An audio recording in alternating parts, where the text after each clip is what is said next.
Shyam. Shashikant Sharma Sanskrit Hindi classes में आपका स्वागत है। बोर्ड परीक्षाओं का जो टाइम टेबल है आपको पता ही है। 7 मार्च से आपकी परीक्षाएं शुरू हो रही है 10th क्लास की, और हिंदी सब्जेक्ट का आपका पेपर 12 मार्च को है।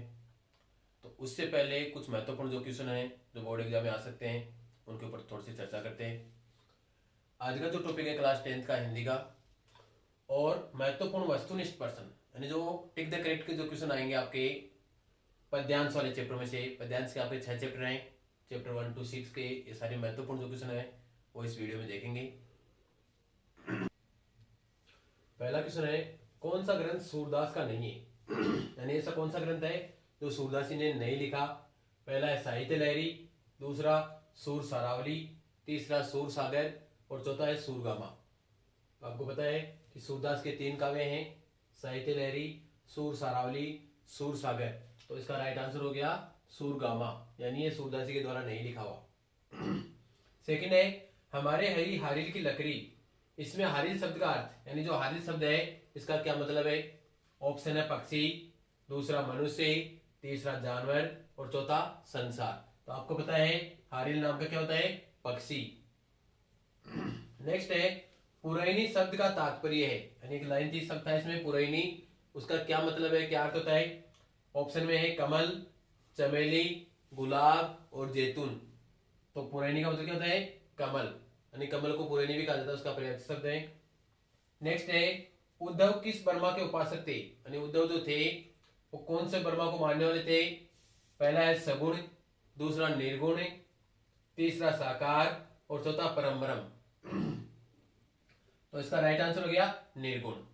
सगुण और निर्गुण ये 2 प्रकार की भक्ति होती है, यानी जो ईश्वर के अवतारों को मानते हैं वो होता है सगुण, और जो ईश्वर के अवतारों को नहीं मानता वो होता है निर्गुण। तो उद्धव जो थे वो ईश्वर के अवतारों को नहीं मानते थे, वो निर्गुण भक्ति के थे। अगला क्वेश्चन है, कृष्ण ने किसके माध्यम से संदेश भेजा? यानी गोपियों के लिए जो संदेश भेजा था वो किसके द्वारा भेजा था? ऑप्शन है सुदामा, दूसरा है कर्ण, तीसरा अर्जुन और चौथा है उद्धव। तो इसका राइट आंसर हो गया उद्धव। नेक्स्ट, गोपियों ने किसके बहाने उद्धव पर व्यंग्य किया? यानी गोपियों ने उद्धव पर व्यंग्य किया था, वो किसके बहाने से किया था? ऑप्शन में भरभर, कौवा, कोयल और कबूतर। तो इसका राइट आंसर हो जाएगा भरभर। भौरा या भरभर के नाम से इसको जाना जाता है। नेक्स्ट है, सूरदास के गुरु कौन थे? यानी जो सूरदास जी थे उनके गुरु का क्या नाम था? ऑप्शन में रामानंद जी, वल्लभ जी, निम्बार्क और रामानुज। तो इसका राइट आंसर हो गया वल्लभ, वल्लभाचार्य, ये भी इसका नाम आपको मिलेगा। नेक्स्ट है, अष्टछाप के कितने भक्त कवि हैं? यानी अष्टछाप के कवियों में गिना जाता है सूरदास जी को। तो ये पूछ रहा है कि इसमें टोटल कितने कवि माने जाते हैं? तो नाम से आपको पता चला है अष्ट, अष्ट का मतलब 8। तो इसका राइट आंसर हो गया अष्टछाप में 8 कवि हैं। नेक्स्ट क्वेश्चन है, व्याधि शब्द का अर्थ है, यानी जो व्याधि शब्द है उसका क्या अर्थ है? ऑप्शन है शारीरिक कष्ट, मानसिक कष्ट, भौतिक कष्ट और आध्यात्मिक कष्ट। तो व्याधि शब्द का अर्थ है शारीरिक कष्ट। 2 शब्द होते हैं, आदि और व्याधि। आदि का मतलब होता है मानसिक कष्ट और व्याधि का मतलब होता है शारीरिक कष्ट।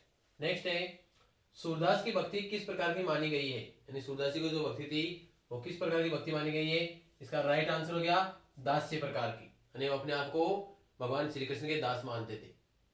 नेक्स्ट है, सूरदास ने पद किस भाषा में रचे? यानी इनके जो पद हैं वो कौन सी भाषा में लिखे? ऑप्शन है ब्रज भाषा, सेकंड अवधी भाषा, थर्ड तमिल और फोर्थ हिंदी।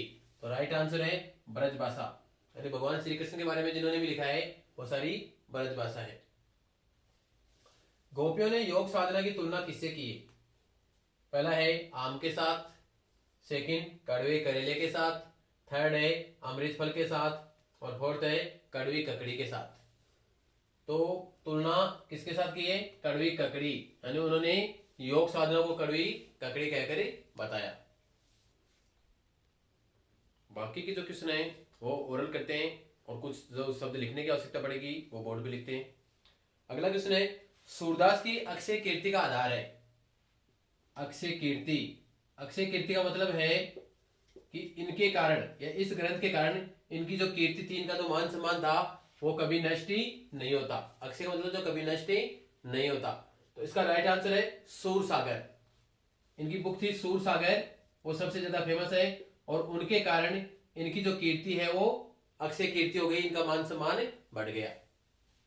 नेक्स्ट है गोपियों को छोड़कर कृष्ण कहां चले गए थे, यानी गोपियों को छोड़कर जो श्री कृष्ण है वो कहां चले गए थे, और इसका जो राइट आंसर है वह है मथुरा।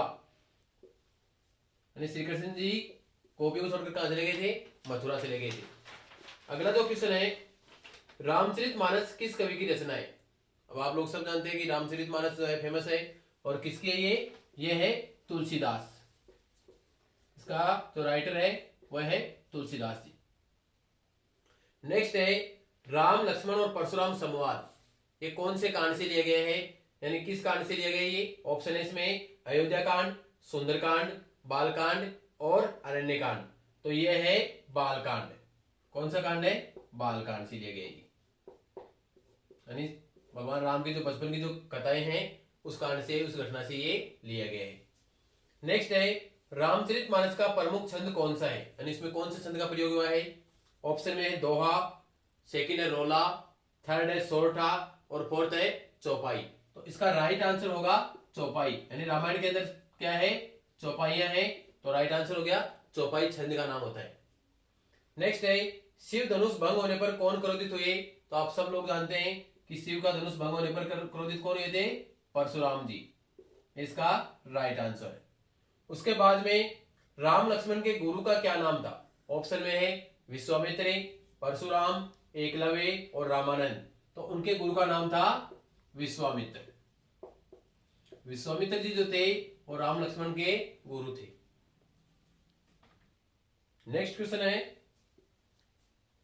भृगुसुत, यानी भृगुसुत शब्द से तात्पर्य है, यानी भृगुसुत किसके लिए कहा गया है। ऑप्शन थे परशुराम, विश्वामित्र, लक्ष्मण और राम। तो इसका राइट आंसर है परशुराम, यानी परशुराम जी को भृगुसुत भी कहा गया है।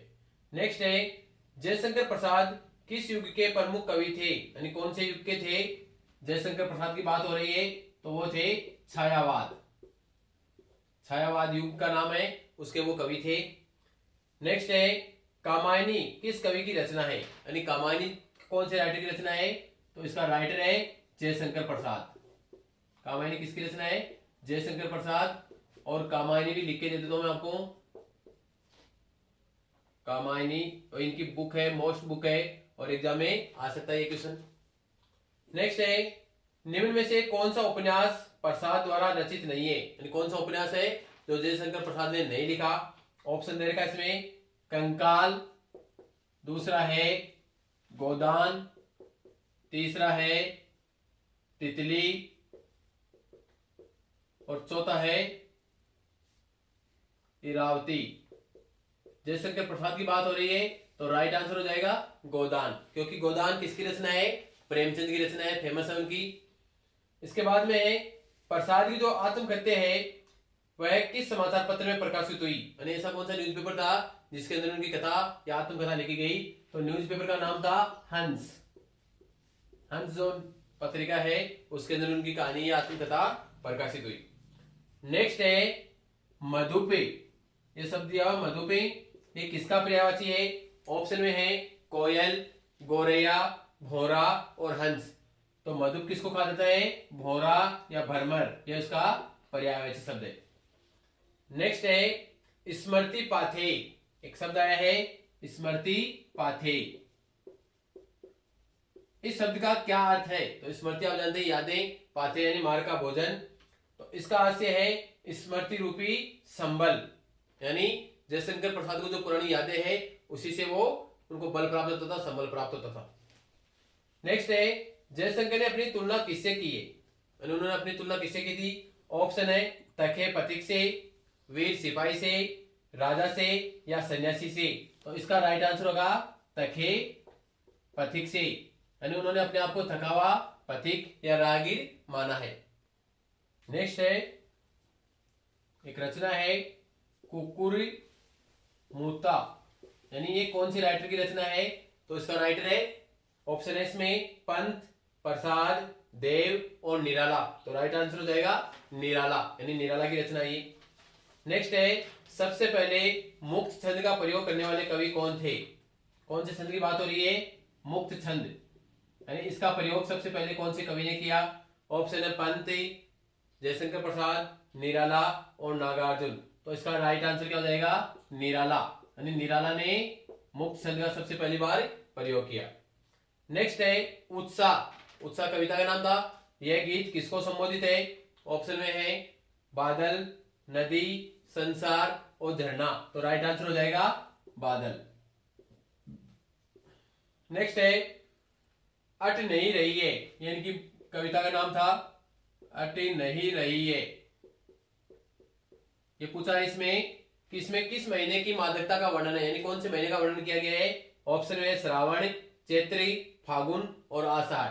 तो इसके अंदर कौन से महीने का वर्णन है? फागुन महीने का वर्णन है। वर्तमान टाइम में भी फागुन ही चल रहा है, उसी का वर्णन किया गया है। नेक्स्ट है बादल किसका प्रतीक है? ऑप्शन में है उत्साह, निराशा, सफलता और क्रांति। तो इसका राइट आंसर हो जाएगा क्रांति, यानी बादल को क्रांति का प्रतीक ही माना गया है। नेक्स्ट है उत्साह कविता में कौन सा रस प्रयुक्त हुआ है, यानी कौन सा रस में इसमें हुआ है? ऑप्शन में शांत रस, सेकंड है वीर रस, तीसरा है माधुर्य रस और चौथा है भक्ति रस। तो उत्साह कविता के अंदर ही वीर रस है। इसके अंदर कौन सा रस है? वीर रस। नेक्स्ट है निराला जी का प्रिय विषय, यानी निराला ने सबसे ज्यादा कौन से विषय में लिखे हैं या उनका जो प्रिय विषय है वो कौन सा है? ऑप्शन में बादल, नदियां, तूफान और नायिका। तो उनका राइट आंसर है बादल। बादल के बारे में उन्होंने अपनी ज्यादा रचनाएं की हैं। नेक्स्ट है कवि ने बादलों की तुलना किसके घुंघराले बालों से की है, यानी जो निराला जी है उन्होंने बादल की तुलना की है किसके घुंघराले बालों से? ऑप्शन में बालिका, सेकंड नायिका, थर्ड शिशु और फोर्थ है योद्धा। तो राइट आंसर है शिशु, यानी छोटे जो बच्चे होते हैं जिनके बाल घुंघरालू होते हैं उनसे उन्होंने बादलों की तुलना की है। नेक्स्ट है अट नहीं रही है, इसी कविता की बात हो रही है। इसमें कौन सा गुण है, यानी इस कविता में कौन सा गुण है? ऑप्शन में है माधुर्य गुण, सेकंड प्रसाद गुण, थर्ड ओज गुण और फोर्थ है सगुण। तो इसका राइट आंसर है प्रसाद गुण, यानी इसमें कौन सा गुण है? प्रसाद गुण है इसमें। नेक्स्ट क्वेश्चन है निराला ने बादल का मानवीकरण अलंकार होता है, तो ये पूछ रहा है कि मानवीकरण किस रूप में किया है? ऑप्शन है बच्चे के रूप में, सेकंड घोड़े के रूप में, थर्ड है बगुले के रूप में और फोर्थ है इनमें से कोई नहीं। तो इसका राइट आंसर है बच्चे के रूप में, यानी बादलों को बच्चे के रूप में उन्होंने माना है। नेक्स्ट है नागार्जुन, राइटर है नागार्जुन। अब इसका पूछा है कि इसका मूल नाम क्या था, बचपन का नाम क्या था? तो इसका राइट आंसर होगा वेदनाथ मिश्र। वेदनाथ मिश्र, ये एग्जाम में पूछ सकता, मोस्ट क्वेश्चन में है ये वेदनाथ मिश्र। नेक्स्ट है नागार्जुन किस धर्म में दीक्षित हुए, उन्होंने कौन सा धर्म अपनाया था? ऑप्शन में है शैव धर्म, सेकंड जैन धर्म, थर्ड बौद्ध धर्म और फोर्थ ब्राह्मण। तो इसका राइट आंसर है बौद्ध धर्म, यानी इन्होंने बौद्ध धर्म ग्रहण कर लिया था। नेक्स्ट है नागार्जुन जो है वो मैथिली भाषा में किस नाम से लिखते थे, यानी दो नामों से इन्होंने रचनाएं की है, नागार्जुन और एक और नाम है वो पूछ रहा है इसका। ऑप्शन में है नागार्जुन, सेकंड में है समीर, थर्ड है दक्खन और फोर्थ है यात्री। तो इन्होंने मैथिली भाषा के अंदर यात्री के नाम से रचनाएं की है।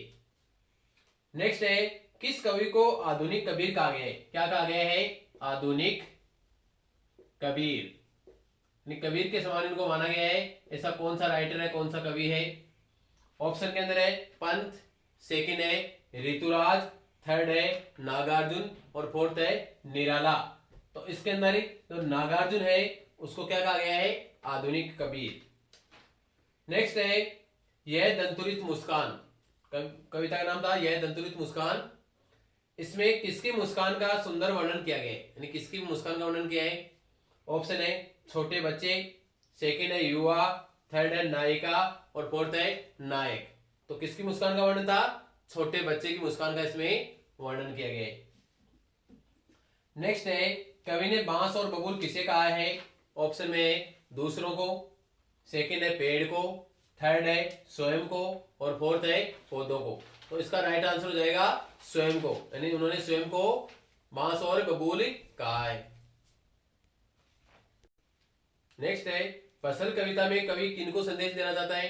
ऑप्शन में श्रमिक, सेकंड है युवक, थर्ड है साहूकार और फोर्थ है किसान। तो इसका राइट आंसर हो जाएगा किसान, क्योंकि फसल कौन उगाते हैं, कौन करते हैं फसल? किसान। नेक्स्ट है, नागार्जुन की मातृभाषा कौन सी है? उनकी मातृभाषा कौन सी है? ऑप्शन में है कोंकणी, सेकंड ब्रजभाषा, थर्ड है मैथिली और फोर्थ है खड़ी बोली। तो नागार्जुन की जो मातृभाषा है वह है मैथिली। नेक्स्ट है, यह दंतुरित मुस्कान कविता में कौन सा रस है?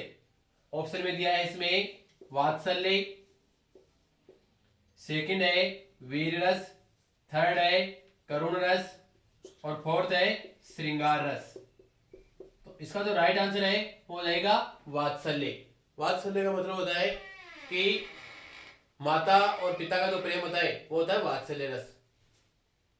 नेक्स्ट क्वेश्चन है, बच्चे का स्पर्श पाकर कठिन पाषाण भी क्या बन जाता है? ऑप्शन में पुष्प, सेकंड है गीत, थर्ड है जल और फोर्थ है सुंदर दर्शे। तो इसका राइट आंसर हो जाएगा जल, यानी कठिन जो पाषाण है वह भी बच्चे का स्पर्श पाकर क्या बन जाता है? जल बन जाता है। नेक्स्ट है, मुख्य गायक को ढांढस कौन बनाता है? यानी मुख्य गायक की गाते समय सहायता कौन करता है? ऑप्शन में है आयोजक, सेकंड है संगीतकार, थर्ड है श्रोतागण और फोर्थ है संगीतकार। तो इसका राइट आंसर हो जाएगा संगीतकार। ये आपके चैप्टर है संगीतकार, तो ये उसकी सहायता करता है, उसका हौसला बढ़ाता है। नेक्स्ट क्वेश्चन है, नौसिखिया, एक शब्द लिखा हुआ है नौसिखिया। इस शब्द का क्या अर्थ होता है? ऑप्शन है नाटक करने वाला, सेकंड जो सीखना नहीं चाहता, थर्ड जिसने अभी अभी सीखना प्रारंभ किया हो और फोर्थ है इनमें से कोई नहीं। तो राइट आंसर हो गया जिसने अभी अभी सीखना प्रारंभ किया है। नेक्स्ट है, मुख्य गायक कहां खो जाता है? ऑप्शन में है जंगल में, दूसरा है अनहद में, अनहद, थर्ड है संगीत सभा में और फोर्थ है बचपन में। तो इसका राइट आंसर हो गया अनहद में। नेक्स्ट है, अनहद का कविता में संदर्भ में अर्थ है, यानी जो अनहद जो शब्द है उसका क्या अर्थ है इस कविता के अंदर? ऑप्शन में है सीमाहीन, सेकंड है असीम, थर्ड है अनंत और फोर्थ है असीम मस्ती, असीम मस्ती। तो ये इसका राइट आंसर है कि अनंत का क्या मतलब होता है? असीम मस्ती। नेक्स्ट है, संगीत में स्वर होते हैं, यानी संगीत में कितने स्वर होते हैं? ऑप्शन में दे रखा है 5, 8, 10 और 7। ये आप लोगों को सबको पता है कि संगीत के अंदर कितने स्वर होते हैं? 7 स्वर होते हैं। नेक्स्ट है, कौन अपना स्वर मुख्य गायक से ऊंचा नहीं उठाता? ऑप्शन में है संगीतकार, सेकंड नृत्यांगना, थर्ड गायक और फोर्थ में कोई नहीं। तो इसका राइट आंसर हो जाएगा संगीतकार। और लास्ट वाला क्वेश्चन है इसमें आपके अंतरा, यानी अंतरा जो शब्द है उसका क्या अर्थ होता है? ऑप्शन है अलग अलग, सेकंड है गीत का चरण, थर्ड है दूरी बताना और फोर्थ है किसी का नाम। तो इसके अंदर अंतरा का मतलब आपके चैप्टर के हिसाब से गीत का चरण, यानी गीत के जो चरण होते हैं उनको क्या कहते हैं? अंतरा।